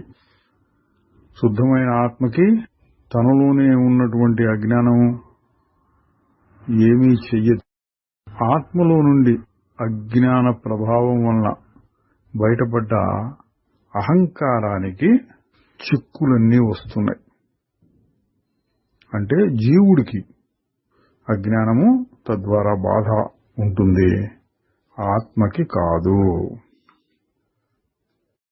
తరువాత సంభాషణ 576 సూత్ర భాష్యము అనే దాని గురించి మహర్షి గారు తన అభిప్రాయాన్ని కొద్దిగా చెప్పారు. సూత్రాలన్నీ బాగా క్లిష్టమైనటువంటి శాస్త్రవాక్యాలని సరళం చేసి అంటే తేలిక చేసి తెలియజెప్పడం కోసంగా వచ్చినాయి. ఇక్కడ సూత్రం అంటే క్లుప్తంగా ఒక మాట, అంటే పుస్తకాలు మొత్తం మోసుకొని పుస్తకం మొత్తం చదవక్కర్లేకుండా ఒక చిన్న మాట వాక్యమో చెబితే దాన్ని అనుసరించి తెలుసుకోవాల్సిన విషయం అంతా మనస్సులోకి తెచ్చుకోవడానికి సూత్రప్రాయంగా అంటారు. వివరంగా పెంచి చెప్పడం కాదు. భక్తి సూత్రాలు, కర్మ సూత్రాలు, యోగ సూత్రాలు, బ్రహ్మ సూత్రాలు, ఇట్లా చాలా రకాలు ఉన్నాయి. ఇక్కడ మహర్షి గారు ముఖ్యంగా చెప్పదలుచుకుంది బ్రహ్మసూత్రాల గురించి. బ్రహ్మసూత్రాలంటే ఉపనిషత్తుల్లో ఉన్నటువంటి జ్ఞానాన్ని ఇది ఫలానా అని నిర్ధారించి చెప్పడం కోసం వ్యాస మహర్షి రచించినటువంటివి. ఉపనిషత్తులు పైపైన చదివితే అక్కడ అట్లా ఉంది, ఇక్కడ ఇట్లా ఉంది, దానికి దీనికి తేడా ఏంటి, అది ఇక్కడేదో భేదం ఉన్నట్టుందే, అది రైటా ఇది రైటా, ఇటువంటి సందేహాలు కలుగుతూ ఉంటాయి పైపైన చదువుతుంటే. అట్లా కాదు, వాటన్నిటికీ ఇటువంటి అర్థం చెప్పుకోవాలి అనటానికి గాను సూత్రప్రాయంగా అంటే క్లుప్తంగా, చాలా క్లుప్తంగా ఆ జ్ఞానాన్ని రచించి పెట్టారు. సరే, అవి అర్థం కావడం కూడా చాలా కష్టం కదా అని వాటికి వ్యాఖ్యానాలు రాస్తూ ఉంటారు. అందులో ముఖ్యమైనటువంటిది జ్ఞాన మార్గంలో బ్రహ్మసూత్రాలకి శంకరాచార్యులు వారు రాసినటువంటి భాష్యం, దాని సూత్ర భాష్యం అంటారు. ఇంకా రామానుజాచార్యులు వారు, మధ్వాచార్యులు మొదలైన వారు కూడా రాశారు. సరే, ప్రస్తుతం ఆ పేర్లు అవన్నీ అవసరం లేదు మనకి. మహర్షి గారు ఆ సూత్ర భాష్యాల గురించి చెబుతున్నారు. సూత్రాలు క్లిష్టమైనటువంటి విషయాలను తేలిక చేసి చెప్పడం కోసంగా ఉద్దేశింపబడ్డాయి. వాటికి వ్యాఖ్యానాలు రాశారు, దాన్ని భాష్యం అని కూడా అంటారు. దాని ప్రయోజనం ఏంటంటే తాము చెప్పదలుచుకున్న సిద్ధాంతాలకి వ్యతిరేకమైనటువంటి వ్యాఖ్యలు తీసుకుని, అంటే వాళ్ళని పూర్వపక్షం అంటారండి, అట్లా పూర్వపక్షం చేసే వాళ్ళ యొక్క వ్యాఖ్యలను తీసుకుని వాళ్ళు చెప్పినటువంటి వ్యాఖ్యానాలు తప్పు, అది సరి అయిన అర్థం కాదు, ఇది సరి అయిన అర్థం అని నిరూపించడం కోసంగా ఈ భాష్యాలు మొదలైనవి రాస్తూ ఉంటారు. ఇందులో ఒక్కొక్కసారి సూత్రం ఒక మాటలోనో ఒక వాక్యంలోనో చాలా క్లుప్తంగా ఉంటే దీనికి గాను చాలా విస్తారమైనటువంటి వ్యాఖ్యానాలు కూడా చేస్తూ ఉంటారు. మళ్ళీ ఒకే మార్గంలో కూడా అభిప్రాయ భేదాలు ఉంటూ ఉంటాయి. అంటే ఒక జ్ఞానశాస్త్రంలో మళ్ళీ అద్వైతంలో కూడా మళ్ళీ కాస్త కూస్తో భేదాభిప్రాయాలు ఉంటాయి. ప్రతి వాదానికి సమర్థించేవాళ్ళు, వ్యతిరేకించేవాళ్ళు కూడా ఉంటారు. రకరకాల మార్గాల వాళ్ళు ఒకే సూత్రానికి వారి వారి పద్ధతులను బట్టి వేరువేరు వ్యాఖ్యానాలు చేస్తూ ఉంటారు. అంటే వ్యాస మహర్షి రాసిన ఒక సూత్రానికి ఒక్కొక్క పద్ధతి వాళ్ళు ఒక్కొక్క రకమైన వ్యాఖ్యానం చేసి ఇదే నిజము, ఇదే నిజం, ఇదే నిజం అని చెప్తూ ఉంటారు. ఇదంతా చెప్పి మహర్షి గారు ఊరికే 2-3 నిమిషాలు ఎవరు అడిగితే చెప్పినట్టున్నారు. చివరికి మహర్షి గారి అభిప్రాయం చెబుతున్నారు. ఈ విధంగా చేస్తూ ఉంటే సూత్రముల యొక్క ఉద్దేశ్యం నెరవేరుతుందా అన్నారు. కష్టమైన విషయాలను సరళం చేసి చెప్పడం కోసంగా సూత్రాలు రచిస్తే వాటికి మళ్లీ రకరకాల వ్యాఖ్యానాలు చేసి ఒకదానికొకటి వ్యతిరేకంగా తగాదాలు పెట్టుకునేటట్లుగా రాస్తున్నారే, ఇంకా వాటి ప్రయోజనం ఏముంది అన్నారు. ఈ మాట చాలా నిజమండి. మరి మనం ఏం చేయాలి అంటే మహర్షి గారి సూచన మనకేమర్థమవుతుంది ఇక్కడ?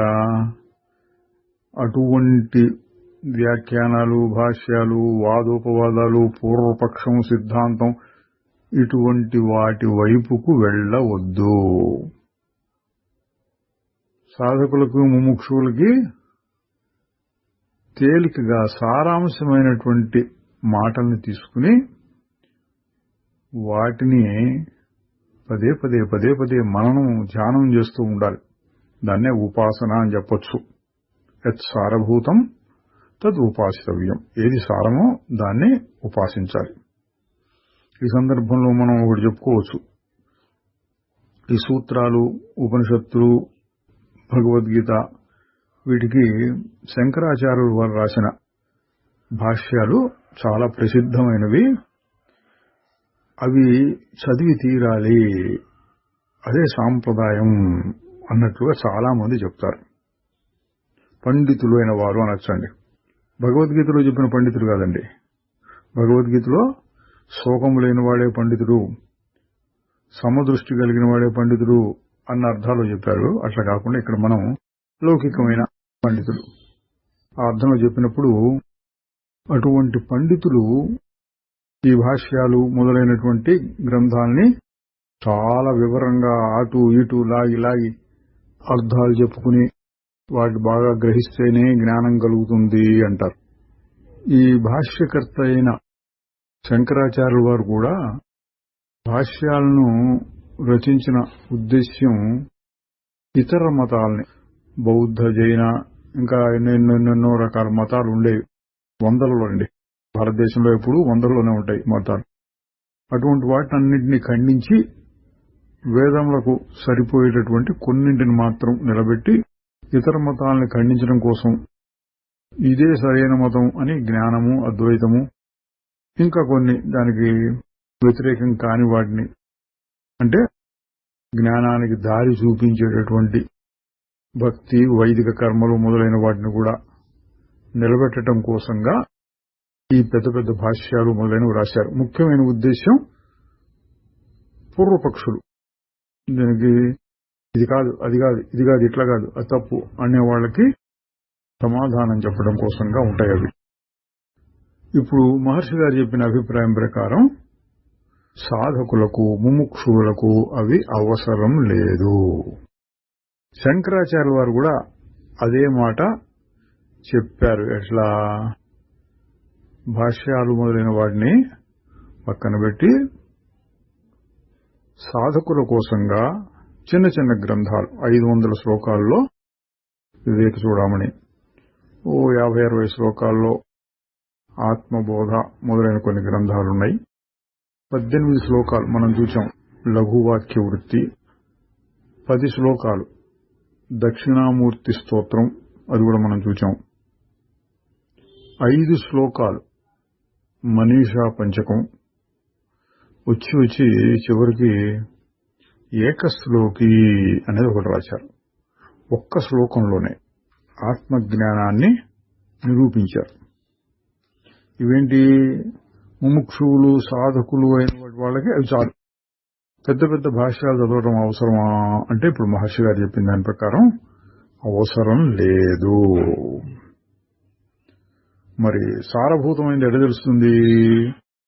అన్నీ చదివి అందులో ఏముంది, ఇందులో ఏముంది, ఇందులో చూసి అన్నీ చూసి సారాన్ని గ్రహించాలి కదా. అంటే ఇందా చెప్పినట్టు మహానుభావులు చాలా మంది ఆ పని చేశారు. శంకరాచార్యుల వారే స్వయంగా తగ్గించి ఏకశ్లోకి మొదలైనవి సారభూతంగా రాశారు.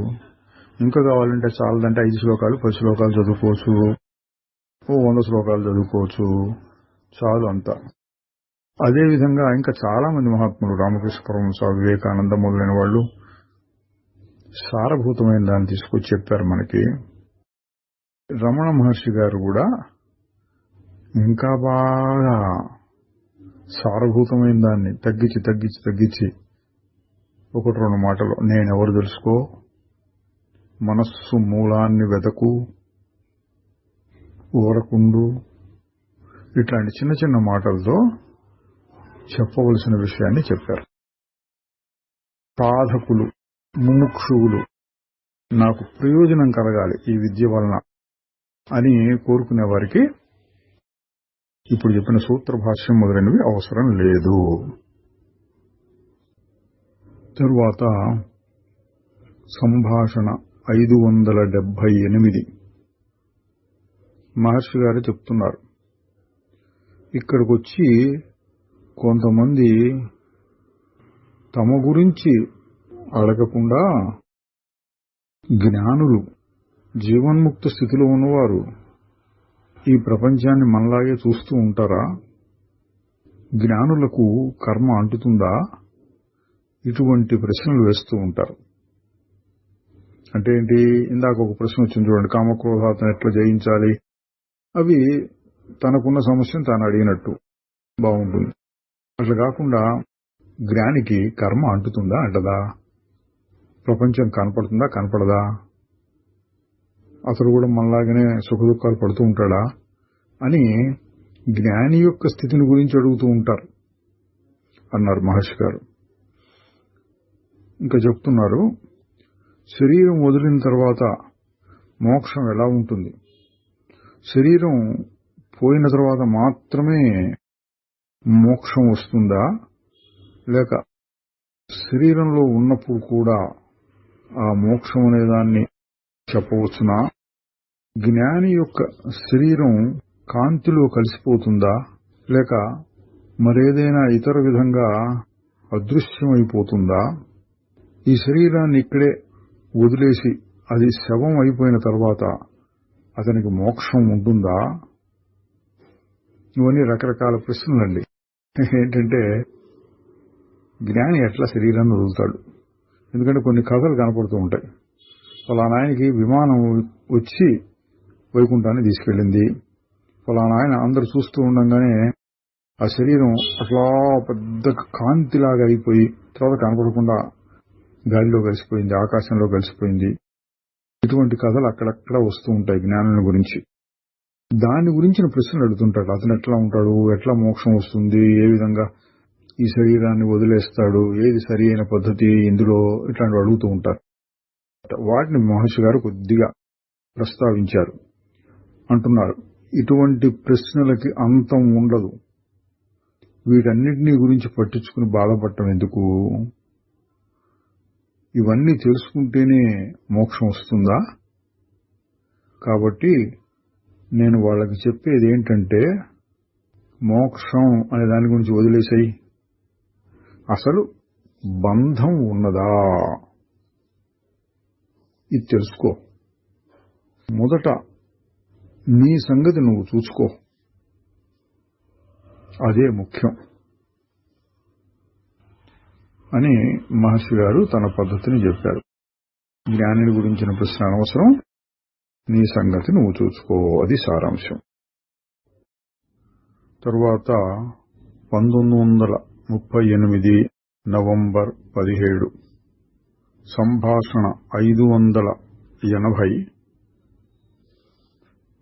రాజ్కోట్ నుండి ఒక సంఘం వచ్చింది. 4 పెద్దవాళ్లు రాజవంశీకులు, 4 మహిళలు, కొంతమంది పరిచారకులు, ఒక అంగరక్షకుడితో సహా వచ్చారు. వాళ్ళలో ఒకరు అడిగారు, ఈవిడ ఠాకూర్ సాహెబ్ అంటే ఓ చిన్న రాజు లేదా జమీందార్ అట్లాంటి ఆయన, ఠాకూర్ సాహెబ్ గారి అమ్మగారు. మేము మహర్షి గారి దర్శనం కోసం చాలా దూరం నుంచి వచ్చాం. మహర్షి గారు దయచేసి మాకు ఏమైనా ఉపదేశాలు అనుగ్రహిస్తారా? భగవాన్ చిరునవ్వు నవ్వి ఇలా అన్నారు, కేవలం దర్శనం కోసం అంత దూరం నుంచి రావటం చాలా గొప్ప విషయమే. ఆ విషయం వారు చెప్పుకుంటున్నారు, ఇది అంతకంటే నేను చెప్పాల్సిందేముంది అన్నారు. అంటే దర్శనం కోసం అంత దూరం వచ్చారు, అదే గొప్ప విషయం, ఇంకా ఏం చెప్పాలి నేను అని మహర్షి గారు అంటున్నారంటే దాని ఉద్దేశం ఏంటి? వాళ్ళు ఏదైనా అడిగితే చెప్పడమే గాని వాళ్ళని కూర్చోబెట్టి ఇది ఇట్లా ఇట్లా ఇట్లా అనడం లేదు మహర్షి గారి దగ్గర. వారు చెప్పేది అడిగిన వారిని బట్టి ఉంటుంది, మనం చూసాం. అందుకని వారేమైనా అడిగితే దాన్ని తగినట్టు చెబుతారు. అందుకని ఇక్కడ ఏం చెప్పారు, అంత దూరం నుంచి వచ్చారు, అది మంచి విషయం, చాలు, ఇంకేం కావాలి అన్నారు. అంతలో భోజనాల సమయం అయింది, అందరూ లేచి వెళ్ళారు. మధ్యాహ్నం అంటే భోజనం అయిన తర్వాత మళ్ళీ కొద్దిపాటి సంభాషణ వచ్చింది. జ్ఞాని యోగి కంటే వేరా, వారిద్దరిలో తేడా ఏమిటి అంటే వీరు కూడా కొద్దిగా చదివో తెలుసుకోనో వచ్చిన వారిలాగా ఉన్నారు. జ్ఞానికి యోగికి తేడా ఏంటి అని అడిగారు. మహర్షి గారు చెప్తున్నారు, భగవద్గీతలో జ్ఞానియే అసలైన యోగి, అసలైన భక్తుడు అని చెప్పారు. యోగం అనేది సాధన, జ్ఞానం అనేది సిద్ధి. చూడండి, మహర్షి గారి పద్ధతి ఇది. భగవద్గీతలో కూడా జాగ్రత్తగా గమనిస్తే ఇదే వస్తుంది. ప్రతి అధ్యాయాన్ని యోగం అన్నారు. భక్తి యోగం, కర్మయోగం, జ్ఞానయోగం, రాజయోగం, ఇట్లాంటివి పేర్లు, చాలా పేర్లు వచ్చినాయి అక్కడ. యోగా అనే పేరు. దాని సారాంశం మహర్షి గారు చెప్పేది, యోగము అంటే ఏదో ఒక రకమైన సాధన. అన్ని సాధనలు చివరికి ఆత్మజ్ఞానము దగ్గరికి తీసుకొస్తాయి అని. అందువలన యోగము సాధన, జ్ఞానం అనేది సిద్ధి, సాధన చేత సాధింపబడినటువంటిది సిద్ధి. వారు అడుగుతున్నారు, యోగం అవసరమా? మహర్షి గారు, అది ఒక సాధన. జ్ఞానం పొందిన తరువాత అది అవసరం ఉండదు. అన్ని సాధనలని యోగం అనే పిలుస్తారు. కర్మయోగ, భక్తి యోగ, జ్ఞానయోగ, అష్టాంగ యోగ, ఈ విధంగా. యోగం అంటే ఏంటి? అసలు యోగానికి అర్థం కలయిక. మామూలుగా యోగం అన్నమాట పోతాను, జీవాత్మ పరమాత్మ కలిసిపోవాలి. ఇప్పుడు జీవుడుగా ఉన్నవాడు పరమాత్మలో లీనమైపోవాలి, అది యోగం అన్న అర్థంలో చెప్తూ ఉంటారు. మహర్షి గారు దాన్ని చెప్పి మళ్ళీ తన పద్ధతిలో వస్తున్నారు. యోగం అంటే కలయిక. అది ఎప్పుడు కుదురుతుంది? వియోగం ఉన్నప్పుడు. అంటే నువ్వు ఎప్పుడైనా వేరుగా ఉంటే మళ్ళీ కలయిక కావాలి. అసలు ఎప్పుడు వేరుగా ఉన్నావు? ఇది మహర్షి గారి పద్ధతి. ప్రస్తుతం మనిషి తాను వియోగంలో ఉన్నట్లు భ్రమపడుతున్నాడు. ఆ భ్రమను తొలగించాలి. ఆ భ్రమని తొలగించే పద్ధతియే యోగము. వారు అడుగుతున్నారు, ఏ మార్గం ఉత్తమమైనది? మహర్షి గారు, అది ఒక వ్యక్తి యొక్క శక్తి సామర్థ్యాలను బట్టి ఉంటుంది. ప్రతివారు పూర్వజన్మల నుంచి తెచ్చుకున్న సంస్కారాలతోటి పుడుతూ ఉంటారు. ఒక పద్ధతి ఒకరికి బాగా సరిపోతుంది, మరొకరికి మరొకటి సరిపోతుంది. ఇది ఇట్లా అందరికీ ఇది అని ఖచ్చితమైనటువంటి పద్ధతి ఏమీ లేదు. ఇది మహర్షి గారు ఎప్పుడు చెప్పేదే. వారు మళ్ళీ అడుగుతున్నారు, ధ్యానం ఏ విధంగా చేయాలి? మహర్షి గారు, ధ్యానం అంటే ఏమిటి? సాధారణంగా దాన్ని ఏ అర్థంలో వాడతారంటే, ఏదో ఒక్క ఆలోచన లేక భావం మీద ఏకాగ్రంగా నిలపటం, ఆ సమయంలో తక్కిన ఆలోచనలన్నింటినీ పక్కన పెట్టడం, ఆ ఒకే ఒక్క ఆలోచన కూడా తగిన సమయంలో మాయమైపోవాలి. ఆలోచనలు, భావములు ఏమీ లేనటువంటి చైతన్య స్థితియే మనకు లక్ష్యము. ఇదండి ధ్యానం. ధ్యానం అంటే మహర్షి గారు చెప్పింది ఏంటి? ఏదో ఒక్క భావం మీద మనస్సు నిలబెట్టడం. ఒక దేవుడు ఉన్నాడు అనుకోండి, రాముడు, కృష్ణుడు, శివుడు, అదే భావాన్ని మనసులో నిలబెట్టి కావాలంటే ఒక రూపాన్ని కల్పించి అదే రూపాన్ని లోపల లోపల మనసులో చూసుకుంటూ ఆ దేవుడికి సంబంధించిన ఒక మంత్రాన్నదేనో అదే అనుకుంటూ రెండో ఆలోచన రాకుండా నిలబెడుతూ ఉంటే అది ధ్యానం. ఇంకొక విషయం కూడా మనం గమనించవచ్చు. జ్ఞానయోగంలో కూడా ధ్యానం ఉంటుంది. వినటానికి రెండు ఒకటిగా జ్ఞానం ధ్యానం. జ్ఞానము ధాలో ధ్యానం. జ్ఞానయోగంలో ధ్యానం ఏంటి అంటే ఏదైతే విచారణలో శ్రవణం మననం బాగా అర్థం చేసుకున్న తర్వాత ఒక నిర్దిష్టమైనటువంటి అంటే అనుమానం లేనటువంటి భావం మనసులో నిలుస్తుందో దాన్ని ఇంకా ఇంకా ఇంకా ఇంకా నిలుపుకుంటూ ఉండటం. అక్కడ సగుణంలో రాముడు, కృష్ణుడు, శివుడు మొదలైన వాటి మీద మనసు నిలిపినట్టుగా ఆత్మజ్ఞానంలో ఆత్మ ఆకాశం వంటిది. ఇవన్నీ దుమ్ము కణాల్లాగా ఆకాశంలో తేలుతున్నాయి. ఇవి ఈ ప్రపంచంలో ఉన్న వస్తువులన్నీ అని గాని, లేకపోతే నేను సముద్రంలాగా ఉన్నాను, ఈ ఆలోచనలన్నీ అలల్లాగా వచ్చిపోతున్నాయి.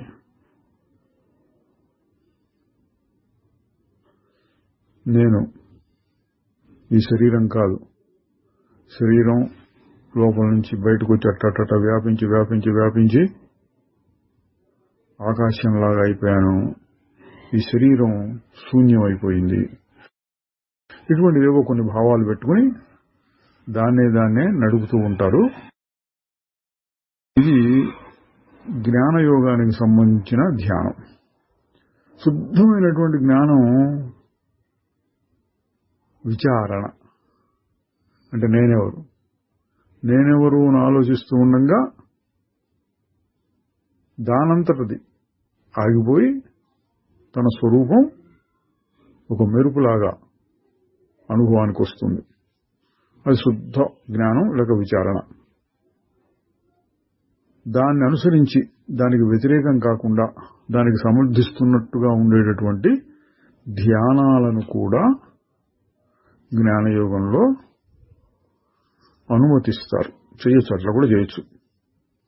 మనం అష్టావక్ర గీత చూసాం. అందులో ఆకాశవదనంతోహం అనుస్తుంది. ఆకాశం వల్ల నేనున్నాను. మయ్యనంత మహాంబోధౌ, నేను అనేటువంటి మహాసముద్రమునందు ఈ జగత్తు అలాగా వస్తోంది పోతోంది. ఇటువంటి భావాలను పెట్టుకుంటే గట్టి పడుతుంది జ్ఞానం.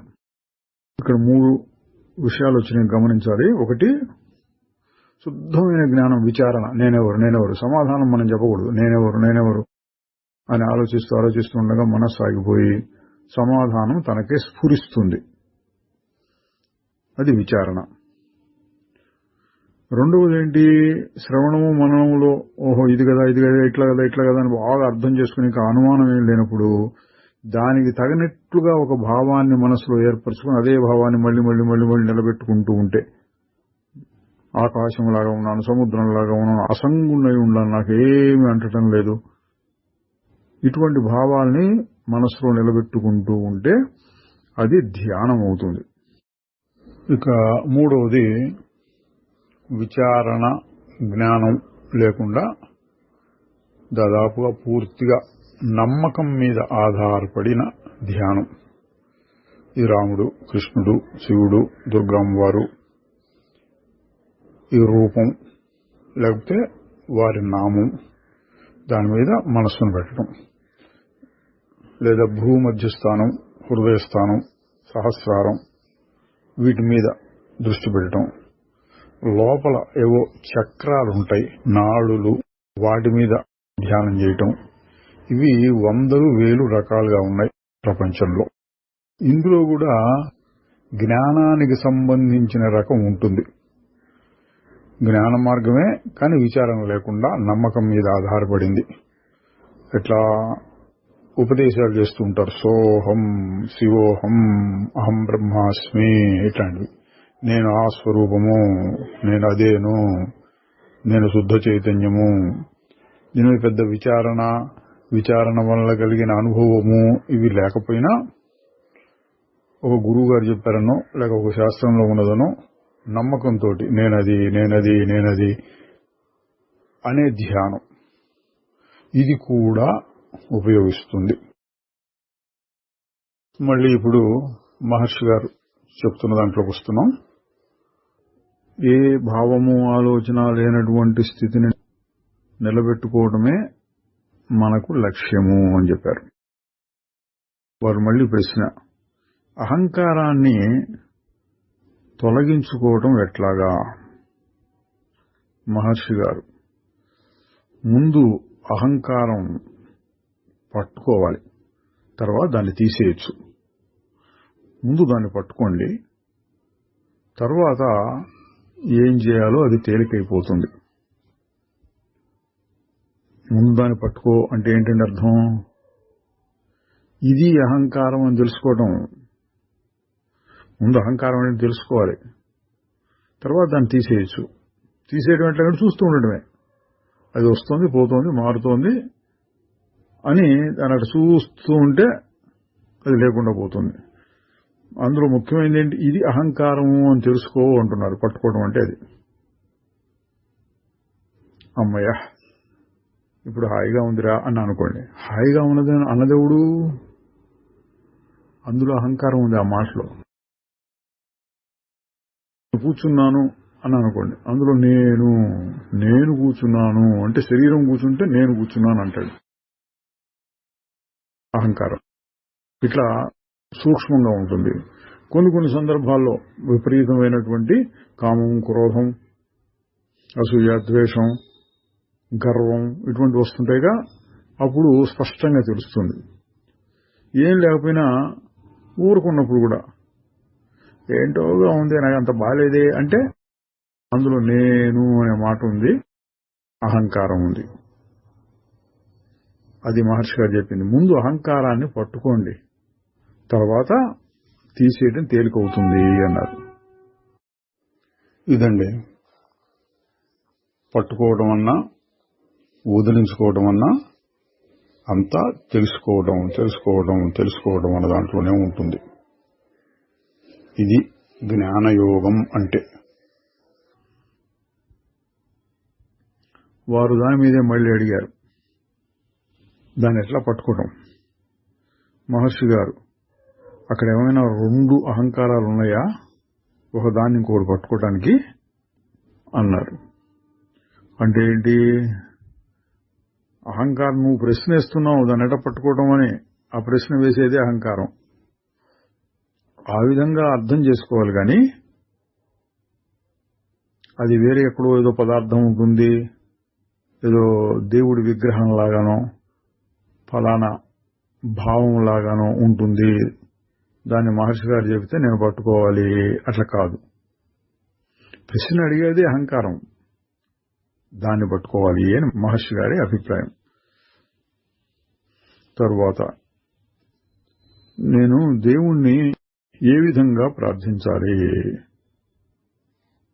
ఏ విధంగా అంటే, లోకంలో 10 మంది 10 రకాలుగా చెబుతారు. విగ్రహం పెట్టుకొని పూజ చేయండి, లేదా రోజు కాసేపు జపం చేయండి, లేక బిగ్గరగా నామ సంకీర్తనం చేసుకోండి. ఇట్లా ఎన్నెన్నో పద్ధతులు ఉన్నాయి.